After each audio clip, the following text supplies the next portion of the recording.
ಅದೊಂದು 2 ಮೂಟೆ ಅದೊಂದು 2 ಮೂಟೆ ಅದೊಂದು 2 ಮೂಟೆ ಎಲ್ಲ ಮಿಕ್ಸ್ ಮಾಡಿ ಸುಮ್ಮನೆ ಬೆಡ್ ಮೇಲೆ ಹಾಕ್ಸಿ ಪೇಪರ್ ಹಾಕ್ಸಿ ಮಾಡಿಸಿ. ಎರಡು ಟ್ರ್ಯಾಕ್ಟ್ರಿ ಒಟ್ಟು ಗೊಬ್ಬರ, ಅದಾದ ನಂತರ 10-26 ಮೂಟೆ ಅಷ್ಟು ಅಷ್ಟೇ 10-26 ಯಾರಾಮಿಲ್ಲ ಕಾಂಪ್ಲೆಕ್ಸ್ ಮತ್ತೆ ಮಹಾದನ್ ಅವ್ರದ್ದು 9-24. ಸೊ ಇದನ್ನ ಮಾತ್ರ ಕೊಟ್ಟಿದ್ವಿ. ಯಾಕೆ ಅಂತ ಹೇಳಿದ್ರೆ ಅದನ್ನ ಹೇಳ್ತೀನಿ, ಯಾಕಂದ್ರೆ ಇದು ಹೊಸ ಭೂಮಿ ಅಲ್ವಾ, ಹೊಸ ಭೂಮಿಯಲ್ಲಿ ಬಂದೇ ಬರ್ತದೆ. ಇದೇನು ಹೊಲ ಮಾಡ್ಕೊಂಡಿದ್ದು ದನಗಳೆಲ್ಲ ಒಂಥರ ಕಾಡ್ತಾರ ನೋಡಿ. ಇದು ಕುರಿಗಳು ದನಗಳು ಮೇತ್ಕೊಂಡು ಚೆನ್ನಾಗಿ ಅದೆಲ್ಲ ಗೊಬ್ಬರ ಹಾಕಿ ಚೆನ್ನಾಗಿ ಇದಾಗಿತ್ತು ಅನ್ನೋ ಉದ್ದೇಶದಿಂದ ಮಾಡಿದ್ದು. ಆಕ್ಚುಲಿ ಕೊಟ್ಟಿಗೆ ಗೊಬ್ಬರ ಎಲ್ಲ ಹಾಕಿ ಮಾಡ್ಬೇಕು. ಇಲ್ಲ ಸರ್, ನಾವ್ ಎಷ್ಟೇ ಹೇಳಿದ್ರು ನೆಲ ರಿಕವರ್ ಆಗಿರ್ತದೆ. ಹೌದೌದು ಹೇಳಿದ್ರೆ ನೆಲ ಈಗ ನೋಡಿ ಈಗ ಬರ್ತದೆ, ನೆಕ್ಸ್ಟ್ ಬರಲ್ಲ. ಇದು ನೆಕ್ಸ್ಟ್ ಇಷ್ಟು ಚೆನ್ನಾಗಿ ಬರಲ್ಲ. ಯಾಕಂತ ಹೇಳಿದ್ರೆ ನಾವು ಅದಕ್ಕೆ ಗೊಬ್ಬರ ಕೊಡ್ಲೇಬೇಕಾಗುತ್ತೆ. ಈ ಫಸ್ಟ್ ಬೆಡ್ ಆಗಿರೋದ್ರಿಂದ ನಾನು ಈ ತರ ಮಾಡಿದೆ. ಓಕೆ ಸರ್, ಇದೆಲ್ಲ ಒಂದು ಆಯ್ತು ಸರ್. ಈಗ ಇನ್ನೊಂದು ವಿಚಾರ ಏನಂತ ಹೇಳಿದ್ರೆ, ಈ ಒಂದು ಐಶ್ವರ್ಯ ಈಗ ಸೆಂಟ್ ಎಲ್ಲ ತಗೊಂಡಾಗ ಇತ್ತೀಚಿನ ದಿನಗಳಲ್ಲಿ ಕಾಡ್ತಾ ಇರೋದು ಸಸಿ ಹೋಗುವಂತ ಪ್ರಾಬ್ಲಮ್.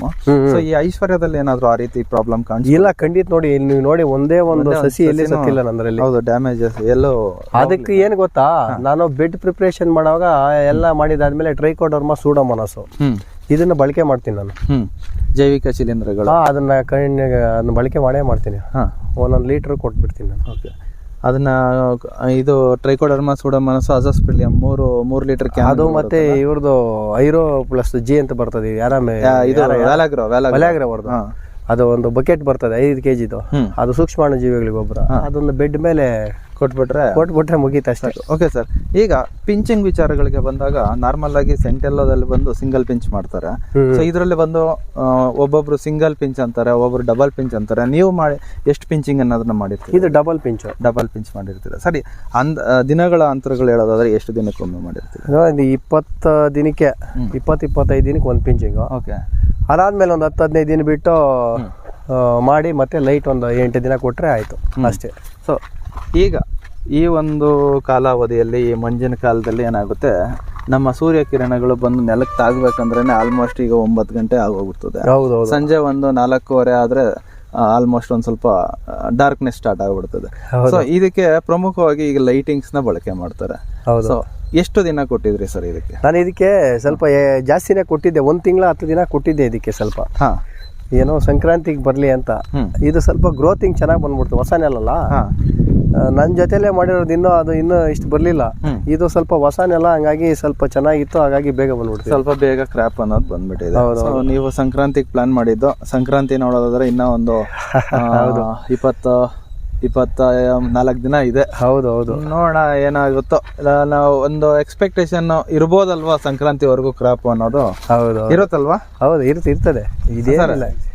ಇದಾದ್ಮೇಲೆ ಇನ್ನ ಮುಖ್ಯವಾದ ವಿಚಾರ ಅಂತಕ್ಕೆ ಬರ್ಬೇಕಾಗುತ್ತೆ. ಹೂವು ಕ್ವಾಲಿಟಿ ಬರ್ಬೇಕಂತ ಹೇಳಿದ್ರೆ ನಾವು ಗೊಬ್ಬರಗಳು ಮತ್ತು ನೆಲದ ತಯಾರಿ ಎಲ್ಲ ಚೆನ್ನಾಗಿ ಮಾಡಿದ್ರೇನು ಸೊ ಈ ರಸ ಇರೋ ಕೀಟಗಳು ಪ್ರಮುಖವಾಗಿ ಕಂಟ್ರೋಲ್ ಮಾಡೋ ಇದಿರ್ತದೆ ಸರ್. ಎಷ್ಟು ದಿನಕ್ಕೊಮ್ಮೆ ಒಂದು ಸ್ಪ್ರೇಗಳನ್ನ ಕೊಡ್ಬೋದು ನೀವು ಇದಕ್ಕೆ? ಇದು ನಾನು ಹೇಳ್ತೀನಿ ಕೇಳಿ, ಇದು ಎಲ್ಲ ರೈತರು ಸುಮ್ಮನೆ ಅನಾವಶ್ಯಕವಾಗಿ ದುಡ್ಡುಗಳು ಖರ್ಚು ಮಾಡ್ತಾರೆ. ಈ ಎಲ್ಲ ಹೈಯರ್ ಎಂಡ್ ಪೆಸ್ಟಿಸೈಡ್, ಇನ್ಸೆಕ್ಟಿಸೈಡ್ ಈಗೆಲ್ಲ ಹೋಗ್ತಾರೆ. ನೀವು ನಂಬಿ ಬಿಟ್ರೆ ಬಿಡಿ, ನಾನು ಅಂತದಕ್ಕೆ ಹೋಗ್ಲೇ ಇಲ್ಲ. ನಾನು ಏನು ಗೊತ್ತಾ, ಈ ಕ್ಲೋರೋಪೈರಿಪಾಸ್ ಎಲ್ಲ ಕೆಳಗಡೆ ಬಿಡ್ತಾರೆ. ಸಿಂಪಲ್ ಔಷಧಿ ಅದು. ಕ್ಲೋರೋಪೈರಿಪಾಸ್ ಬೈಪಿಂತ್ರಿನ್ ಮಿಕ್ಸ್ಡ್ ಕಾಂಬಿನೇಷನ್ ಬರ್ತದೆ. 1 ಲೀಟರ್ ತಗೊಂಡ್ರೆ ಎಷ್ಟು ನಿಮ್ಗೆ 500-600 ರೂಪಾಯಿ ಅಷ್ಟೇ ಬೀಳೋದು. ಅರ್ಥ ಆಯ್ತಲ್ಲ? ಅದ್ರ ಜೊತೆಗೆ M45 kg 400 ರೂಪಾಯಿ, 450 ರೂಪಾಯಿ. ಹೌದು, ನಮ್ಗೆ ಅಪ್ ಟು ಬಡ್ಸ್ ನೋಡಿ ಮಗ್ಗು ಬರೋವರೆಗೂ ಅಂತ ಏನು ಬೇಕಾಗಲ್ಲ ನಮಗೆ. ಮಗ್ಗು ಅವಾಗ ನಿಮ್ಗೆ ಏನೋ ಪಿಪ್ರೋನಿಲ್ ಈ ಬಾಯರ್ದು ಜಂಪ್ ಬರ್ತದೆ 40 ಗ್ರಾಮ್, ಅದ್ ಹಾಕೊಂಡು ಅವಾಗ ಮಾಡ್ಕೊಂಡ್ರೆ ಸಾಕು. ಏನು ಸುಮ್ಮನೆ ನಾವು ಡಿಲಿಗೇಟ್ ಹೊಡಿ, ಇದು ಹೊಡಿ, ಗ್ರೇಷಿಯಾ ಹೊಡಿ, ಸಿಮೋಡಿಸ್ ಹೊಡಿ, ಎಲ್ಲ ರೈತರು ಎಲ್ಲ ಹೊಡೆದ್ರು ಅಷ್ಟೇನೆ. ಅರ್ಥ ಆಯ್ತಲ್ಲ? ನಾನು ನೋಡ್ಬಿಟ್ಟೆ, ನಾನು ಫಸ್ಟ್ ಸ್ಟಾರ್ಟಿಂಗ್ ಮಾಡಿದಾಗ ನನಗೆ ಅಷ್ಟು ಐಡಿಯಾ ಇರ್ಲಿಲ್ಲ. ಇವಾಗ ಬನ್ನಿ, ಅಲ್ಲಿ ಇನ್ನೊಂದು ಪ್ಲಾಟ್ ಐತಲ್ಲ, ಅದ್ರ ಒಂದೇ ಒಂದು ತ್ರಿಪ್ಸ್ ಇಲ್ಲ ಅದ್ರಲ್ಲಿ, ಬರೀ ಇದನ್ನೇ ಮಾಡಿರೋದು. ಅಪ್ ಟು ಮಗ್ ಬರೋವರೆಗೂ ಅದನ್ನೇ ಮಾಡೋದು ನಾನು. ಅದಾದ್ಮೇಲೆ ಈಗ ಹೂವಿನ ಹಂತಗಳಿಗೆ ಅಂದ್ರೆ ಹೂವು ಓಪನ್ ಆಗೋ ಟೈಮ್ಗೆ ಅದನ್ನೆಲ್ಲ ಮಾಡಕ್ಕಾಗಲ್ಲ. ಆ ಟೈಮಲ್ಲಿ ಏನ್ ಮಾಡ್ತೀನಿ ಗೊತ್ತಾ, ಇವರು ಬಾಯರ್ದು ಜಂಪು ಅರ್ಥ ಆಯ್ತಾ, ಅದ್ರ ಪಿಪ್ರೋನಿಲ್ ಇದೆ, ಅದನ್ನ ಮಾಡ್ತೀನಿ. ಮೂವ್ಮೆಂಟ್ ಎನರ್ಜಿ ಅವಾಗ ಸ್ವಲ್ಪ ಚೆನ್ನಾಗಿರೋ ಒಳ್ಳೆ ಸ್ವಲ್ಪ ಹೈಯರ್ ತ್ರಿಪ್ಸ್ಗೆ ಯಾವ್ದು ರೆಕಮೆಂಡೇಶನ್ ಇದೆಯೋ ನಮ್ಮ ಡಾಕ್ಟರ್ ವೇಣುಗೋಪಾಲ್ ಅವರೆಲ್ಲ ಯೂಟ್ಯೂಬ್ ಚೆನ್ನಾಗಿ ಮಾಡ್ತಾರೆ ಅವರು. ನೀವು ಇನ್ಫಾರ್ಮೇಶನ್ ಕೊಡ್ತೀರಾ, ಅರ್ಥ ಆಯ್ತಲ್ಲ. ಆವಾಗ ನೋಡ್ಕೊಂಡು ನಾವೇ ಸೆಲೆಕ್ಟ್ ಮಾಡ್ಬೇಕು. ಈಗ ಔಷಧಿ ಅಂಗಡಿಗೆ ಹೋದ್ರೆ ಅವ್ನು ಒಂದು ಕೊಡಲ್ಲ, ಅವ್ನಿಗೇನೋ ಮಾರ್ಜಿನ್ ಬೇಕು, ದುಡ್ಡು ಬೇಕು. ಮಾಡೋದ ಒಂದಕ್ಕೆ 4-5 ಕೊಡ್ತಾನೆ, ಅರ್ಥ ಆಯ್ತಾ? 4-5 ಕೊಡ್ತಾನೆ, ಅವ್ನಿಗೇನು ದುಡ್ಡು ಹಾಕ್ಬೇಕು, ರೈತ ನಾಳಾಗ ಹೋದ್ರೆ ಹೋಗ್ಲಿ ಬಿಡಿ. ಹಂಗಾಗಿ ನಾವೇ ಸೆಲೆಕ್ಟ್ ಮಾಡ್ಕೊಂಡು ನೋಡ್ಕೊಂಡು ತಗೊಬರ್ಬೇಕಷ್ಟೇ ಸರ್. ಅದೇ ಸ್ಪ್ರೇ ವಿಚಾರಕ್ಕೆ ಬಂದಾಗ ಎಷ್ಟು ದಿನಕ್ಕೊಮ್ಮೆ ಮಾಡ್ಕೋತೀರಾ? ನಾನು ಸ್ಟಾರ್ಟಿಂಗ್ ಕಡಿಮೆ, ಒಂದು 10-15 ದಿನಕ್ಕೆ ಒಂದ್ಸಾರಿ ಮಾಡ್ತೀನಿ. ಈ ಮಗ್ಗು ಸ್ಟಾರ್ಟ್ ಆದಾಗ ವಾರಕ್ಕೆ ಒಂದ್ಸಾರಿ ಮಾಡ್ತೀನಿ. ವಾರಕ್ಕೊಂದ್ಸಲಿ ಮಾಡ್ಕೊತೀರಾ ಸರ್? ಓಕೆ. ಇದ್ರ ಜೊತೆಗೆ ಏನಂದ್ರೆ, ಈಗ ಔಷಧಿ ಸ್ಪ್ರೇ ಮಾಡ್ಬೇಕಾದ್ರೆ ನಿಮ್ಗೆ ಇವು ಸಿಗ್ತದೆ, ಯಾವುದು ನಮ್ಮ ಇಪ್ಕೋವರ್ದು ಸೀವಿಡ್ ಎಕ್ಸ್ಟ್ರಾಕ್ಟ್. ಅದನ್ನ ಸ್ವಲ್ಪ ಬಳಕೆ ಮಾಡ್ಕೋಬೇಕು. ಸ್ವಲ್ಪ ಚಿಲೇಟೆಡ್ ಮೈಕ್ರೋ ನ್ಯೂಟ್ರಿಯೆಂಟ್ ಹಾಕೋಬೇಕು. ಸ್ವಲ್ಪ ಏನಂದ್ರೆ ತಾಕತ್ತು ಕೊಡ್ತದೆ. ಚಿಲೇಟೆಡ್ ಮೈಕ್ರೋ ನ್ಯೂಟ್ರಿಯೆಂಟ್ ಹಾಕೊಂಡು ಒಂದೊಂದು ಈ ಕ್ಲೋರಾಗಿರ ಹಾಕೊಂಡು ಅದೇನೆ ಸ್ಪ್ರೇ ಮಾಡ್ಕೊಂಡು ಬರ್ತಾ ಇದ್ರೆ ಸಾಕು. ನಾನು ಹೇಳೋದು ರೈತರಿಗೆ ಇಷ್ಟೇ, ನಮ್ಮ ರೈತರಿಕ ಸುಮ್ಮನೆ ಕಾರಣ ದುಡ್ಡು ಖರ್ಚು ಮಾಡ್ಲೇಬೇಡಿ. ನಂಬ್ತಿರ ಬಿಡ್ತೀರ ಒಂದೇ ಸರಿ ಉತ್ತಿರೋದು. ಕಾಸ್ಟ್ ಎಷ್ಟು ರೆಡ್ಯೂಸ್ ಮಾಡಿದ್ರೆ ನಮ್ಗೆ ಏನೇ ಬೇಡ. ಮಾಡ್ತಾ ಇದೀರಲ್ಲ ವಿಡಿಯೋ, ಈ ನೋಡ್ಕೊಂಡ್ ಬೇಕಾದ್ರೆ ಕ್ಲೋರೋ ಮಾಡ್ಲಿ, ಅದು ಬ್ರಾಡ್ ಸ್ಪೆಕ್ಟ್ರಮ್, ಅರ್ಥ ಆಯ್ತಲ್ಲ. ರೇಟು ಕಡಿಮೆ, ಏನಿರಲ್ಲ ಅದ್ರಲ್ಲಿ, ಆರಾಮಾಗಿ ಹೋಗ್ತದೆ. ಸ್ಟಾರ್ಟಿಂಗ್ ಅಂತ ಕರಾಟೆ ಅಂತ ಬರ್ತದೆ, ಇವ್ರದ್ದು ಯಾರ್ದೋ ಸಿಂಜೆಂಟ್ ಅವರ್ದು ಲ್ಯಾಂಬ್ಡಾ ಸೈಕ್ಲಸ್. ಅದೆಲ್ಲ ಎಂತ ಔಷಧಿಗಳವು, ಸಿಂಪಲ್ ಆಗಿ ಜನಗಳು ನಾವು ರೈತರಿಗೆ ಎಷ್ಟು ಹೇಳ್ಕೊಟ್ರೇನೋ ಏನ್ ಮಾಡ್ತಾರೆ, ಸ್ಟಾರ್ಟಿಂಗ್ ಅಲ್ಲೇ ಹೈಯರ್ ಎಂಡ್ ನ ಹೊಡೆದಿರ್ತಾರೆ.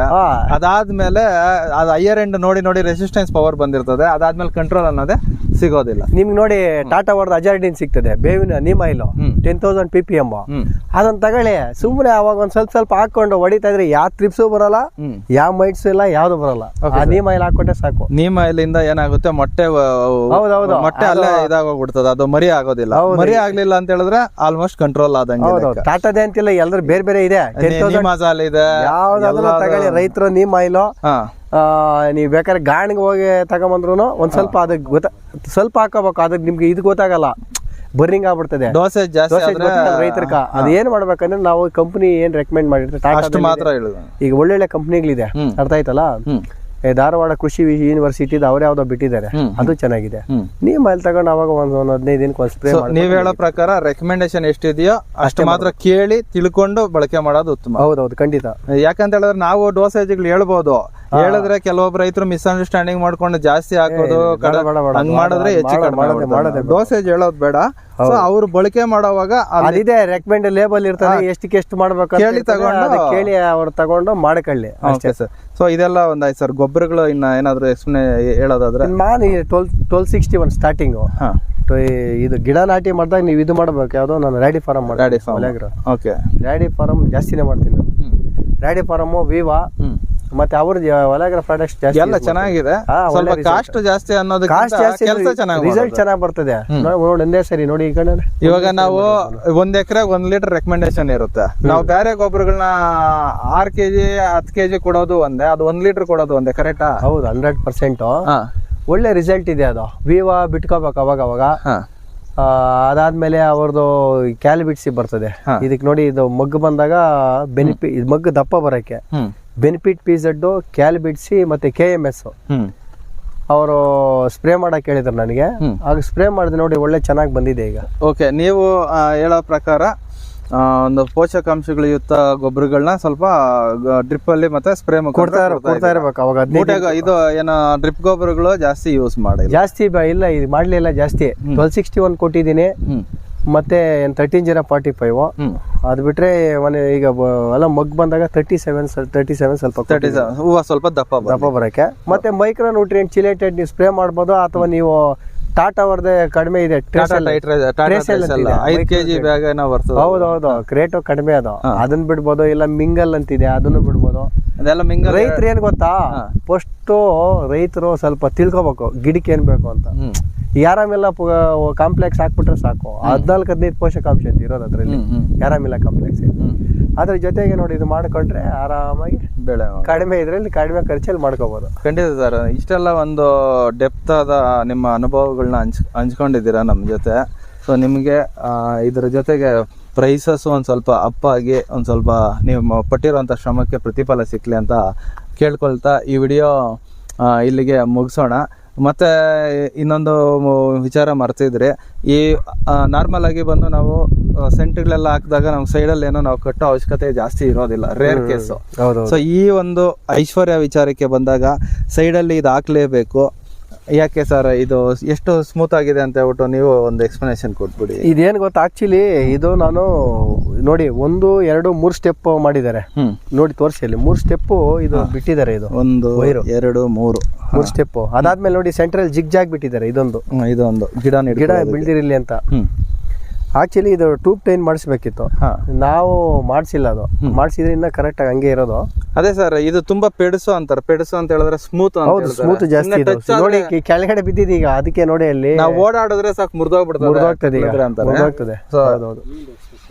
ಮತ್ತೆ ಸರ್, ಈಗ ಒಂದು ಲೆಕ್ಕಾಚಾರಕ್ಕೆ ತಗೊಳ್ಳೋದಾದ್ರೆ 1 ಎಕರೆ ವಿಸ್ತೀರ್ಣಕ್ಕೆ ಅಥವಾ ನೀವು ಹಾಕಿರೋ ಒಂದು ವಿಸ್ತೀರ್ಣಕ್ಕೆ ನಿಮ್ಮ ಎಕ್ಸ್ಪೆಕ್ಟೇಷನ್ ಈಲ್ಡ್ ಎಷ್ಟಿರ್ಬೋದು?